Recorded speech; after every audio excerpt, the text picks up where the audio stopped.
Welcome to On-Screen Learning. No personal protective equipment, risk assessments, and emergency action plans. Personal protective equipment. The Health and Safety Executive, HSE, introduces personal protective equipment, PPE. Thus, employers are responsible for providing, replacing, and paying for personal protective equipment. PPE should be used when all other measures are inadequate to control exposure. It protects only the wearer while being worn. If it fails, PPE offers no protection at all.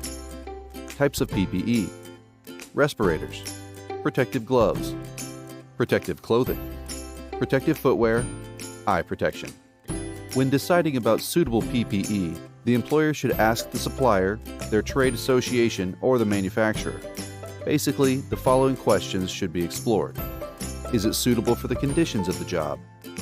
Does it offer the right level of protection? What sort of training or maintenance is required? How do I know when it needs replacing? Under normal circumstances, PPE, for example gloves, is most likely to be required by those employees with cleaning duties, as explained elsewhere in this course. However, in times of a pandemic like COVID-19, PPE might be required for all employees and members of the public using facilities in the workplace. Might be required to help prevent the spread of a virus through droplets of moisture in a person's breath. Risk assessments. The HSE outlines the responsibility of employers to manage and assess risks as follows. As employer is required by law to protect employees and others from harm. An employer is required by law to protect employees and others from harm.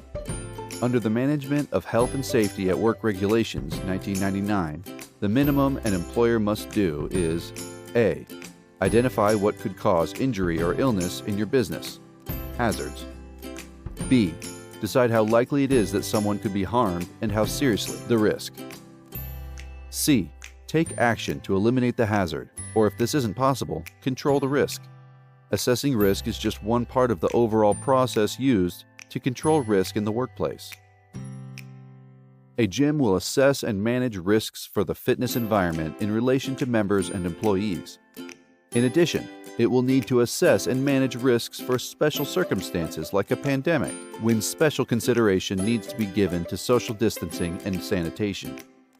Emergency action plans. The HSE gives the following information about emergency planning.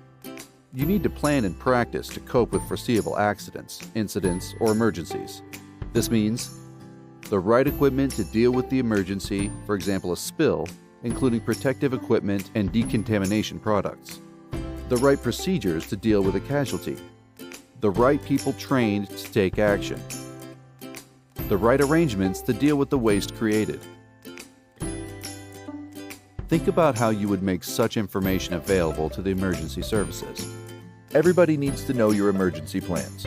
Involve safety representatives and employees.